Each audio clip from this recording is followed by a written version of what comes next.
Lo que quiero hacer con esta conferencia es hacerle un open mind, abrir la mente, abrir los campos dentro de la traumatología y la ortopedia. Esta presentación la he hecho en el Congreso Nacional de Traumatología y Ortopedia en Guayaquil, en Cuenca y en el Congreso también de la FERI, que es el Congreso de Imagenología. Entonces, tiene varios conceptos dentro del abordaje traumatológico, imagenológico y el abordaje terapéutico de las lesiones que vamos a ver en casos reales de mis pacientitos en el consultorio. Entonces, antes de eso, quiero recordarles el perfil según lo que puede hacer el rehabilitador físico. Esto es sacado de la Federación Ecuatoriana de Fisioterapia y aquí está actuar como primer contacto, evaluar a los pacientes, hacer el diagnóstico, ofrecer asesoramiento, servicios preventivos, referir a otros especialistas de ser el caso, tratar intervenciones, evoluciones y proporcionar servicios de telesalud. Esto les hago como énfasis porque vamos a ver unos casos en los que yo refiero a otros profesionales ya cuando están con diagnósticos quirúrgicos, como vamos a ver al principio, para que vean que están dentro de nuestras competencias. Entonces, el enfoque prequirúrgico, el caso uno. Y para no hacerle yo hablo solito una hora, me gustaría que vayan participando. Entre más participen, va a ser más acogedora la charla y va a ser más fácil que ustedes entiendan el enfoque dentro de la charla de traumatología. Entonces, así nos va a llegar el paciente. El paciente nos va a llegar con una resonancia magnética. En la resonancia magnética nosotros necesitamos saber evaluar y ver los criterios en los que estamos. Esto va a ser un caso de tobillo en el cual nuestro paciente va a tener un problema de inestabilidad. Y vemos nuestra impresión diagnóstica. ¿Y qué es lo que primero nosotros o ustedes como estudiantes van a hacer cuando llegue el paciente? ¿Qué idea tienen? Alguien que tenga una idea, llega nuestro paciente, nos presenta esta partecita de aquí, dice, me mandaron porque me van a operar. Tengo inestabilidad de tobillo. ¿Qué es lo que van a hacer primero? Lo primero que tienen que hacer netamente es evaluar, ¿no? Y para saber la evaluación, nosotros necesitamos saber la anatomía. La anatomía dentro de la estabilidad del tobillo va a estar dado en la parte lateral por el ligamento peroneo astragalino anterior, peroneo calcáneo y ligamento peroneo astragalino posterior. Lo importante de esto que sepan también dentro de la conferencia de traumatología es que estos ligamentos tienen newtons de fuerza de carga a los que fallan. Entonces, cualquier procedimiento o cualquier accidente dentro de inversión de pie que tenga más de estas fuerzas de newton va a hacer que el ligamento se desgarre. Lo importante de esta partecita aquí es que los ligamentos, cuando tienen unos criterios, van a tener una inestabilidad y ahora es cómo nosotros sabemos cómo evaluar la inestabilidad del tobillo y bajo qué criterios nosotros como terapeutas también podemos saber qué es lo que podemos hacer. Entonces, lo más básico y lo más importante siempre es hacer una buena historia clínica. Dentro de la historia clínica nos va a importar los mecanismos de lesión, la capacidad de soportar peso, la frecuencia de episodios, cuántas veces se hace o se genera la inestabilidad mientras se está generando las actividades de la vida diaria, también puede ser dentro del tobillo inestable, y tratamientos previos. Normalmente, dentro de las estadísticas, el 70% de nuestros pacientes no generan tratamientos de estabilidad luego de un esguince de tobillo. Entonces vamos a ver aquí la exploración física, que va a ser el cajón anterior, inclinación talar, que normalmente siempre se hace bilateral. ¿Por qué se hace bilateral? Para comparar pacientes que tienen hiperlaxitud, la evaluación clínica de la inestabilidad. Entonces aquí vamos a ver siempre y cuando nuestro paciente cuando tenga positivo las dos pruebas que vimos, va a tener una inestabilidad de tobillo. Esta inestabilidad de tobillo se va a poder tratar de manera quirúrgica. También cuando existen problemas o también nosotros estamos generando un diagnóstico dudoso, como que puede decir, puede ser como que al rato que le evaluamos, parece que sí, parece que no. Tenemos también pruebas de imagen que es rayos X en esfuerzo o en estrés, inclinación en estrés, que nos va a dar una medición con la que nosotros podemos generar un mejor diagnóstico dependiendo el criterio de inclinación. El gol estándar dentro de del criterio de inestabilidad es generar la resonancia magnética. Aquí vemos una resonancia magnética con daño tisular. Aquí vemos en otro corte el daño tisular del ligamento periordiano astragalino. Y aquí vamos a ver la diferenciación de la inestabilidad. Esto es muy importante y quiero que se lleven esto a la casa. Es que todas las pruebas de imagen tienen sesgos, sea la ecografía, sea la resonancia, siempre van a tener un parámetro de error, sobre todo la ecografía que es operador dependiente. ¿Qué quiere decir eso? Que depende mucho de la experticia del médico que está haciendo la ecografía. Entonces, estos son los parámetros de confiabilidad que tienen los diferentes diagnósticos o los diferentes estudios de imagen para generar un diagnóstico dentro de la inestabilidad de tobillo. ¿Y qué pasa cuando nuestro paciente tiene inestabilidad de tobillo? O normalmente cuando tiene inestabilidad en general, es el daño condral o el desgaste articular primario o precoz. Aquí vamos a ver unas imágenes de cómo se ve un ligamento peroneo estragalino normal.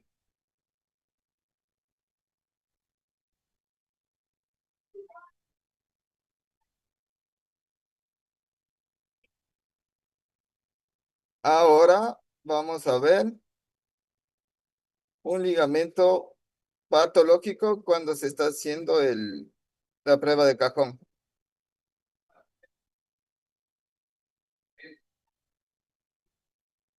Entonces, así se ve una lesión del ligamento peroneo estragalino cuando estamos en evaluación clínica prequirúrgica. Y nosotros como terapeutas físicos es muy importante saber los abordajes. ¿Qué se hace, cómo se rehabilita y para qué se rehabilita? ¿Qué es lo que podemos hacer y qué es lo que no podemos hacer? Entonces, es muy importante saber que dependiendo del abordaje, también depende la rehabilitación física. A pesar de que se tenga la misma clasificación de la cirugía, netamente los hilos o el bostrom, en este caso, que va a ser estos hilitos de aquí, pueden generar diferentes newtons de fuerza y generar diferente estabilidad y cambiar el proceso de descarga de peso y movilidad. Entonces, esto es muy importante porque nosotros necesitamos saber cómo explicar a nuestro paciente cuál es el proceso de rehabilitación física dentro de su cirugía prequirúrgica. O sea, nosotros antes de la cirugía podemos decirle, mira, te van a hacer un bostrom. El bostrom quiere decir que te van a poner un anclaje tipo PIC con una sutura que te va a dar estabilidad y los cuidados van a ser los siguientes.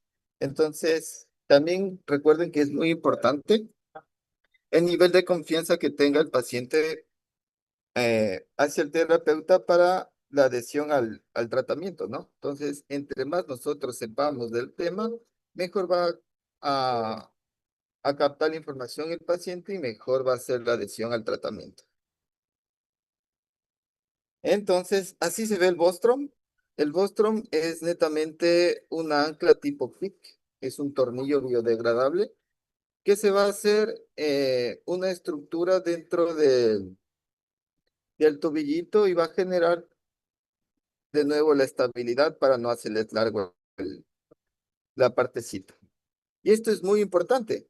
Esto hicieron un estudio a mediano y largo plazo de cuáles son las, las partecitas de tener cuidado después de la cirugía. Y vamos a ver que la mejora en OFAS quiere decir la calidad de movimiento, fuerza y movilidad en actividad de la vida diaria va a mejorar un montón, pero también hay tasas de fracasos de nuevos desgarros postraumáticos en el 6% de los pacientes. Entonces, nosotros tenemos que tener como preventiva prequirúrgica realizar un buen abordaje dentro de la estabilidad, fuerza, movilidad del tobillo para evitar esta tasa de error dentro del postquirúrgico del tobillito, ¿no? Así nos llega el paciente. Literalmente, esto es un pedido de nuestro paciente que vimos al principio.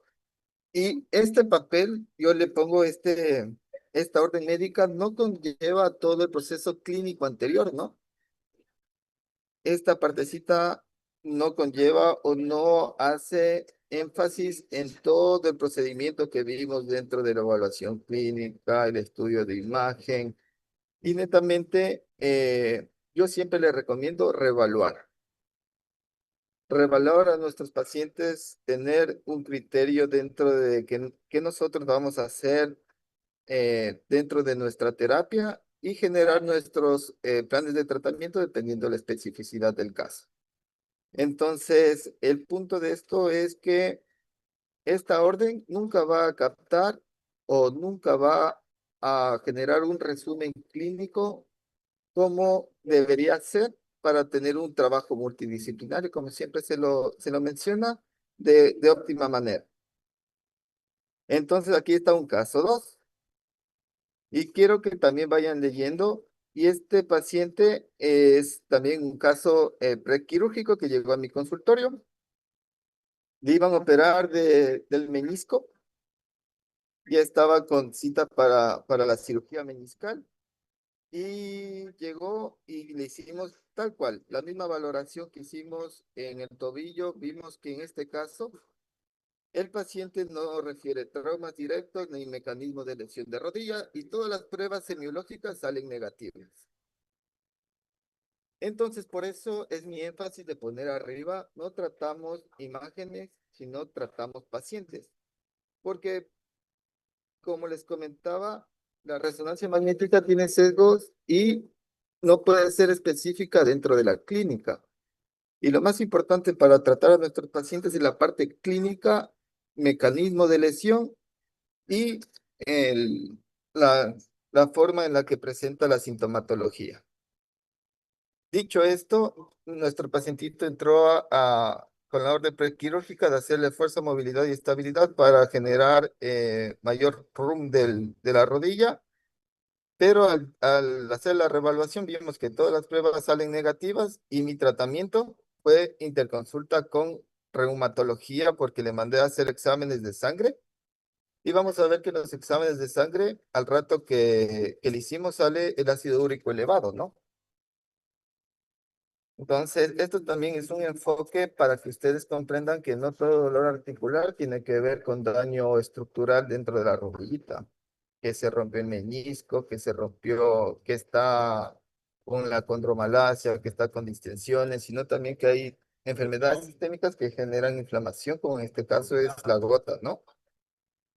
Entonces, nuestro paciente en el enfoque prequirúrgico, que es el enfoque generado a través del proceso evaluativo, vimos que nuestro paciente no requería cirugía, sino netamente alopurinol, que es el tratamiento para controlar el ácido úrico. Una vez se le administró la medicación, eliminó el dolor de rodilla y le salvamos de la cirugía de los meniscos que iba a ser innecesario. Entonces, para hacer un resumen cortito, el enfoque prequirúrgico es una evaluación detallada. Es muy importante siempre el historial, antecedentes clínicos, en enfermedades familiares, preexistencias, después la valoración de la fuerza, estabilidad, movilidad. La educación al paciente es primordial. Recuerda que también están dentro de las guías que ahora es como el Pisando, que siempre es la educación al paciente, informar del procedimiento, cuál es la forma en la que se va a hacer la estrategia y enfrentar la lesión que tiene. Mejoras de las capacidades siempre cuando nuestro paciente vaya a un evento quirúrgico, entre más fuerza, más movilidad, va a tener mejores resultados postquirúrgicos y siempre promoviendo la movilidad para evitar la trombosis, la venosa profunda y las infecciones respiratorias, que es lo primordial cuando el paciente está encamado, porque como tiene diagnóstico que es operación, no se quieren mover para nada. Entonces, siempre promover la movilidad para evitar estas complicaciones. Entonces, aquí estamos en un enfoque transquirúrgico y les traje el mismo ejemplo del tobillo. Entonces, en el transquirúrgico, mientras se va haciendo el proceso de la cirugía, también se va midiendo los arcos de movilidad del piecito. Y vamos viendo qué tal quedó la estabilidad del pie. Y con esto también nosotros podemos generar el proceso del plan de tratamiento inmediato mediante cómo quedó la cirugía. En un mundo utópico, en un mundo donde todo funciona bien, todas las cirugías salen magníficas. Pero las cirugías también conllevan a la curva del aprendizaje del médico, a la economía, como vamos a ver más adelante en un caso de hombro. Cada hilito de esos más o menos cuesta $700. Entonces, la parte económica del paciente también conlleva a un condicionamiento dentro del abordaje quirúrgico que puede generar que no quede tan estable como quisiéramos porque le faltó un ancla y al paciente no le alcanzó para el otro ancla.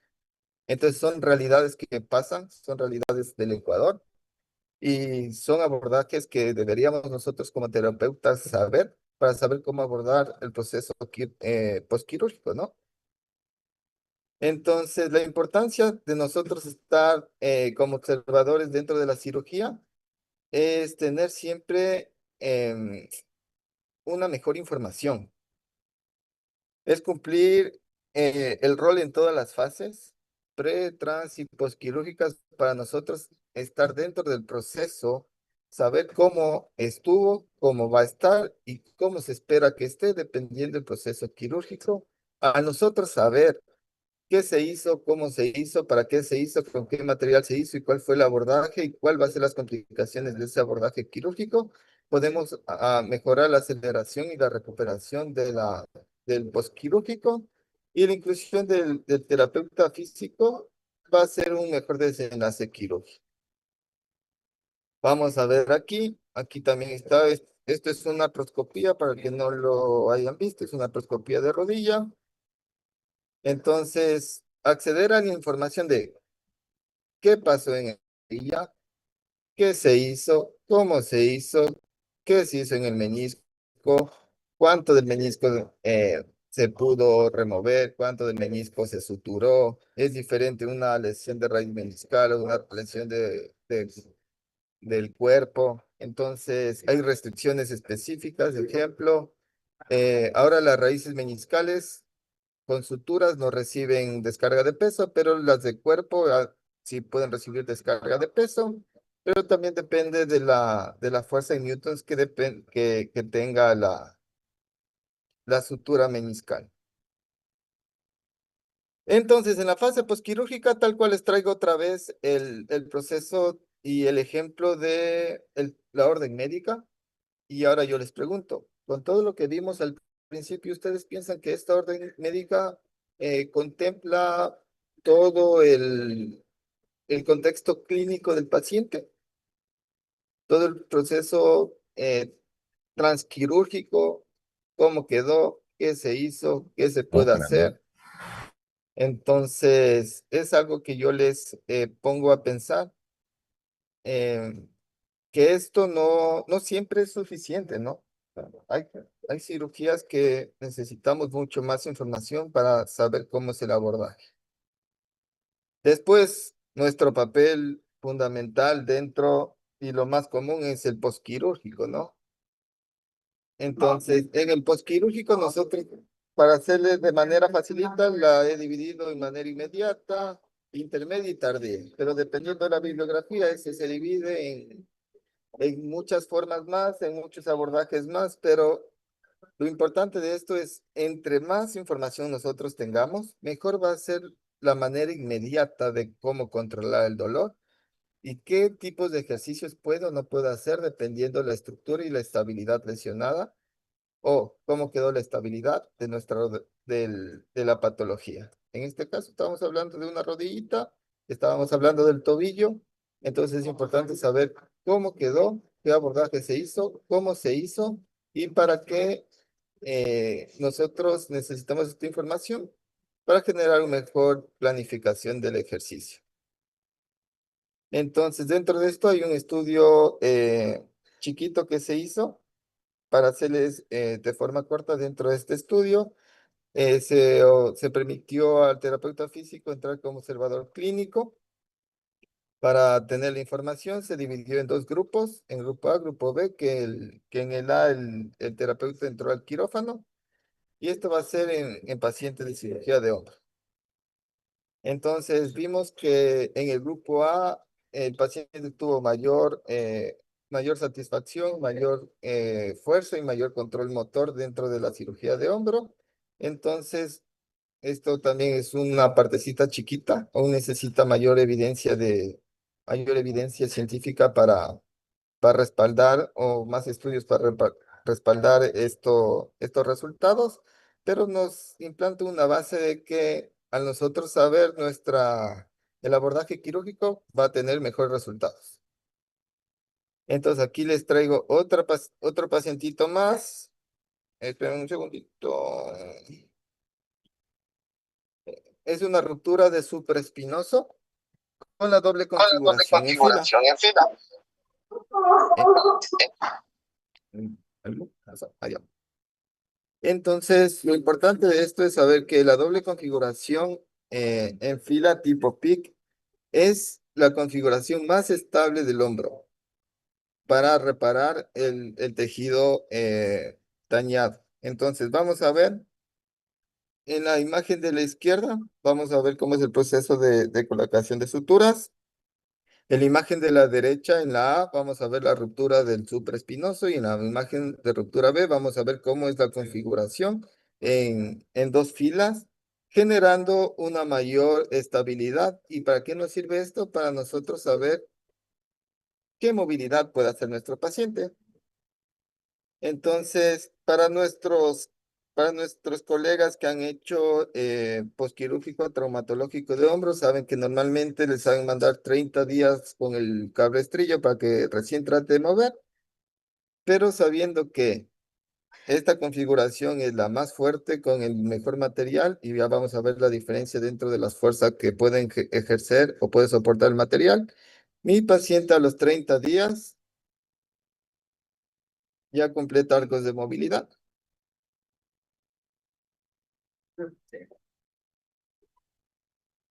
Cuando normalmente después de los 30 días recién están quitándole el cabestrillo. ¿Pero de qué va a depender eso? Del abordaje quirúrgico, del tipo de material y del tipo de configuración que se hizo dentro de la cirugía. Entonces aquí vamos a ver que el fallo del supraespinoso está dentro de los 335 newtons de fuerza y el pique que se utilizó es el footprint que soporta 545, se usó 2 y se usó dentro de la manera de la configuración que más o menos duplica la fuerza. Entonces esa estructura va a soportar más o menos 1000 newtons de fuerza, lo cual le da más que suficiente estabilidad para generar el movimiento.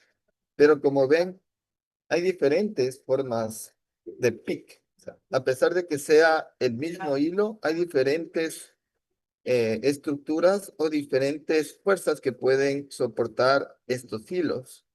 Y saber qué hilo se puso, para qué se puso, es importante para saber cómo se puede mover. Entonces, tenemos otro caso más.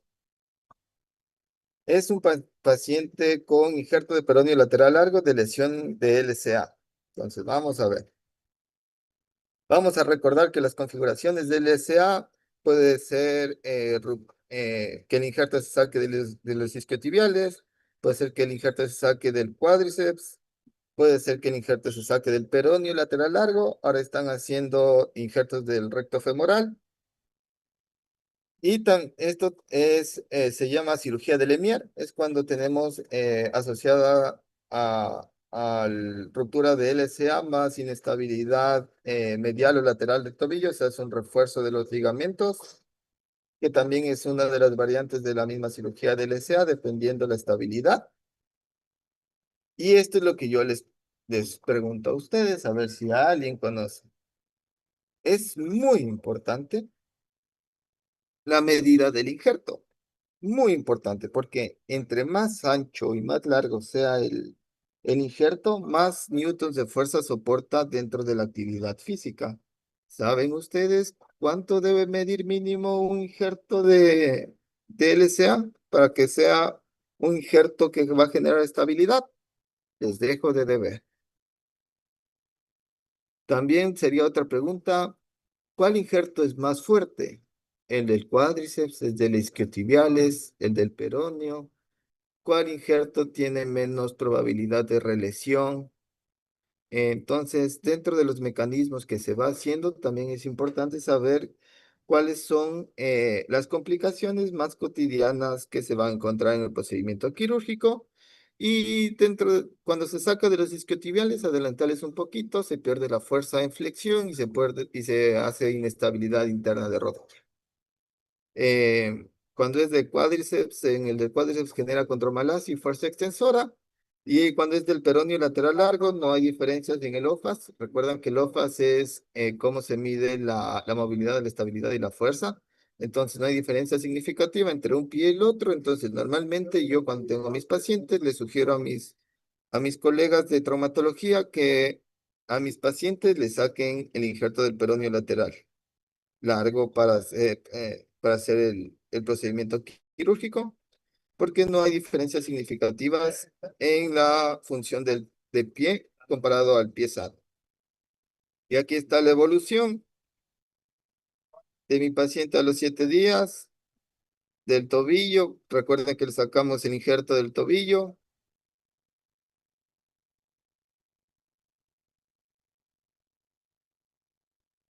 la movilidad,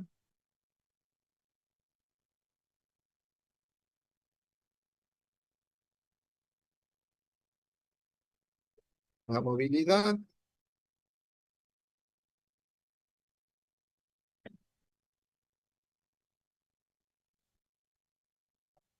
Entonces, yo sé, recuerden que este es un video explicativo, yo puedo decir que, me pueden decir, no se, no se recomienda más de 90 grados a los 3 primeros meses, entonces les recuerdo que es un video de cómo se genera el rango articular del RUM con el injerto de peroneo lateral largo, en el cual no se ve afectado en mucha medida el proceso de movilidad de la rodilla. Entonces, después sí, obviamente le explicamos al paciente que no puede mover más de 90 grados para cuidar el injerto, ¿no? Entonces, en conclusión de todo esto que hemos visto de manera rapidita, le he tratado de hacer lo más rápido posible, lo más conciso para que puedan ver la diferenciación entre qué pasa cuando nosotros entramos, qué pasa cuando nosotros evaluamos, qué pasa cuando nosotros planificamos de mejor manera, vamos a tener mejores resultados. Entonces, en conclusión, integrar al terapeuta físico desde la planificación quirúrgica, transoperatoria, intraoperatoria, garantiza una rehabilitación física más rápida, segura y efectiva. Este enfoque promueve la reincorporación temprana y funcional porque vamos a saber que el material puede o no puede recibir movilidad o descarga de peso porque vamos a estar y vamos a conocer el tipo de material que se van poniendo, como vimos en el ejemplo de los PICs, a pesar de que sea la misma forma, hay diferentes materiales que generan diferentes fuerzas de newtons y es una llamada a la acción para incursionar como observadores clínicos a los terapeutas físicos dentro de la acción multidisciplinaria del acto quirúrgico. Aquí están mis docs en las diferentes cirugías que hemos tenido, una de las muchísimas, que justo la primera es la cirugía de Bostrom, la siguiente es la cirugía de prótesis de rodilla. Entonces, eso también me parece muy importante porque saber qué tipo de prótesis hay en el mercado ecuatoriano, cuál es la diferencia entre una posterior estabilizada, una ultracongruente, cuándo se pone cuál. Entonces, es súper importante también para el abordaje quirúrgico, postquirúrgico dentro de la rehabilitación. La siguiente es una fractura de radio y la otra también es una cirugía de Bostrom de rodilla. Entonces, esto siempre les digo a mis alumnos que aprendan rápido, que ya me demoré y que es importante saber nosotros el abordaje quirúrgico, saber cómo evaluar y coincido con todas nuestras compañeras y nuestras colegas que la base de todo tratamiento es saber las estructuras anatómicas. una vez nosotros conocemos las estructuras anatómicas, cómo evaluar las estructuras anatómicas, el plan de tratamiento va a ser mucho más eficaz. Eso con todos, espero que se queden con algo dentro de esta charla. La traumatología es algo que me apasiona un montón y no sé si tienen preguntas, dudas, estaré gustosos en atenderles. Muchas gracias, licenciado, por su intervención. Ahora abrimos el espacio de preguntas.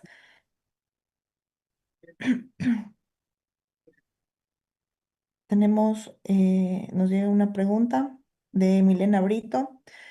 Buenas tardes, le dicen, en los casos en que un injerto del ligamento cruzado anterior se rompe y es necesario realizar una cirugía de revisión con un nuevo injerto, el tiempo de recuperación suele ser más prolongado que en la reconstrucción inicial.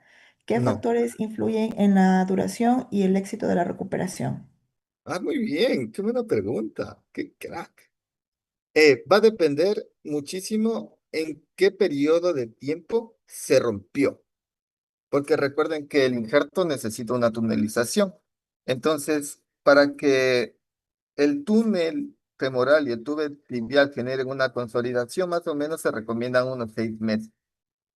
Si se rompe antes de los 6 meses, estamos un poco complicados porque van a esperar que se consolide bien el hueso, que genere bien otra vez el proceso consolidativo para que puedan hacer el proceso de tunelización otra vez.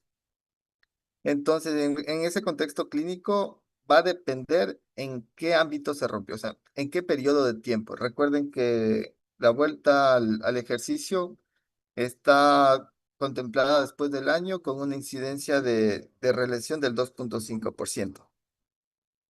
Si se rompe antes de los 6 meses, va a necesitar el tiempo de consolidación, va a necesitar estar sin el ligamento, va a tener más problemas condrales, va a tener más problemas de desgaste articular, va a tener problemas de daño meniscal y va a ser más complicada la cirugía y la vuelta al, a la actividad física. En cambio, si ya está en la actividad física, se rompe al año, le pueden hacer de una vez el proceso quirúrgico.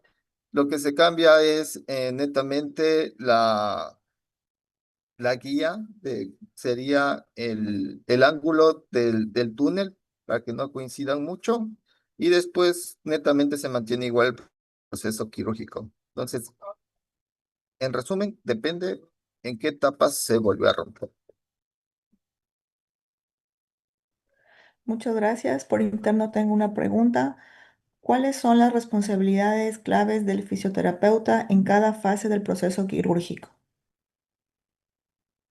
Eh, Necesitaría más contexto, pero recuerden que son en el proceso transquirúrgico, vamos a ser observadores clínicos, no tenemos injerencia dentro del acto quirúrgico en sí, pero lo que nosotros podemos hacer es ver, como les comentaba, ver el tipo de material, la fuerza, el abordaje, y con eso nosotros ir viendo las complicaciones que se pueda ver. Pero después, si entendí bien la pregunta, es como que en el ámbito transquirúrgico netamente no vamos a tener responsabilidad porque no tenemos participación en el acto quirúrgico en sí, ¿no? Y Licen, última pregunta. ¿Qué señales clínicas debe orientar la progresión o pausa del tratamiento postoperatorio? El dolor, la inflamación, es lo más... eh, ahí la escala, el, el ejercicio puede dosificar con la escala de EVA, ¿no? Entonces, si el dolor escala por más de 3 en dolor de EVA, es un indicativo para, obviamente se modifica el ejercicio, pero se trata de ver una progresión del ejercicio que no conlleve o no contemple que se vaya aumentando el dolor y la inflamación. La inflamación siempre es un proceso en el cual identifica que el ejercicio está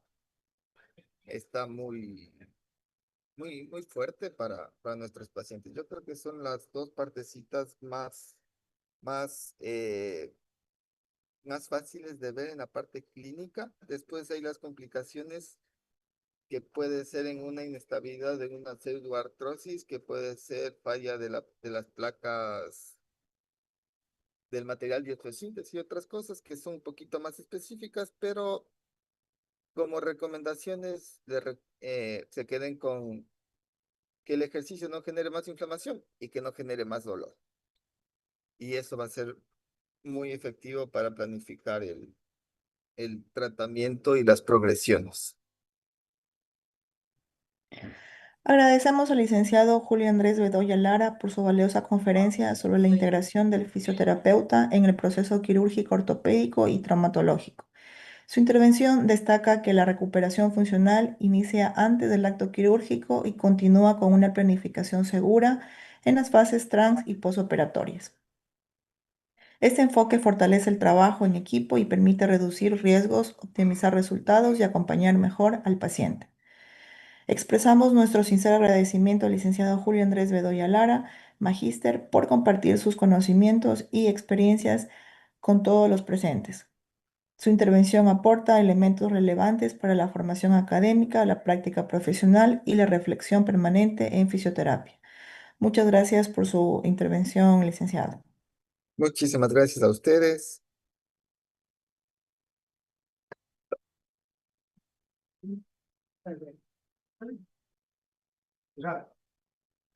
Con esta conferencia damos por concluida la jornada académica de este día. Expresamos nuestro sincero agradecimiento a las autoridades institucionales, conferencistas, docentes y estudiantes que nos acompañaron durante este periodo, este valioso espacio de aprendizaje, intercambio de experiencias y reflexión profesional. Agradecemos su permanencia, atención y participación activa que fortalecen el propósito académico de este congreso y reafirman el compromiso de la carrera de fisioterapia con la formación continua y la experiencia profesional. Les invitamos cordialmente a acompañarnos el día de mañana a partir de las 9 de la mañana en la siguiente jornada académica de fisioterapia. Muchas gracias y que tengan una excelente tarde.